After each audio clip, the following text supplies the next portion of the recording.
ngaprian supaya pi sekani ka channel ka jongi ka Pyrthei football kasi channel kani ka deru ka video ka paningkong ban penmi kani ka channel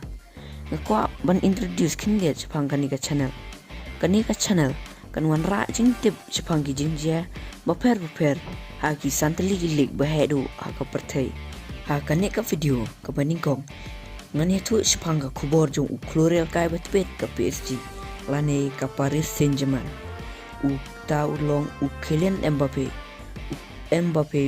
udai uwei naki khlur ialehkai betbedu ka Pyrthei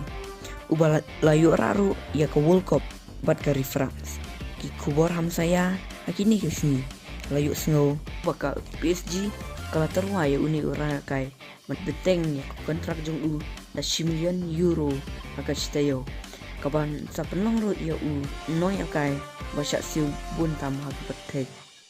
ka PSG ro kala soy ya wei naki kai bagan sai ha history ka football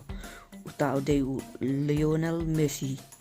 la ka jingwan jong akan ni ka club la ka pentami ne ya Mbappe wan peteng ka jingle kai jong akan ni ka club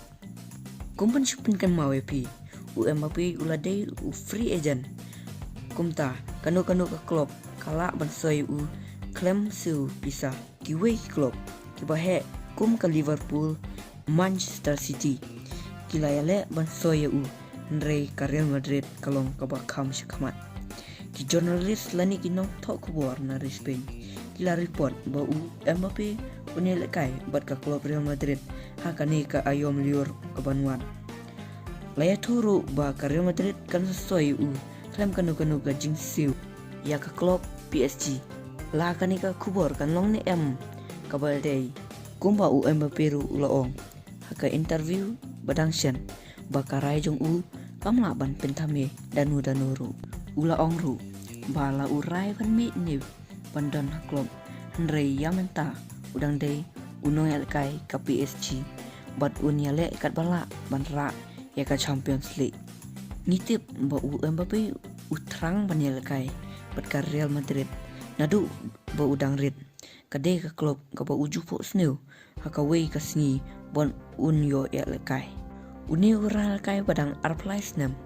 ulaju penpauru ba Ronaldo ulong ialehkai uba uju sontanat ban pej la Mbappe bud ya kidinjat Cristiano Ronaldo ban ialehkai bat ka Real Madrid lane sa ban ialehkai lang bat Neymar lam bat Messi ha Paris te tangkat ni ka video kalakut bat ngin sa peteng biang ya kani ka khubor syapang Mbappe bat kiwei ki khubor football kiba man kasi te parlok ngin sa syampat ha ka wepat ka video khubla syubo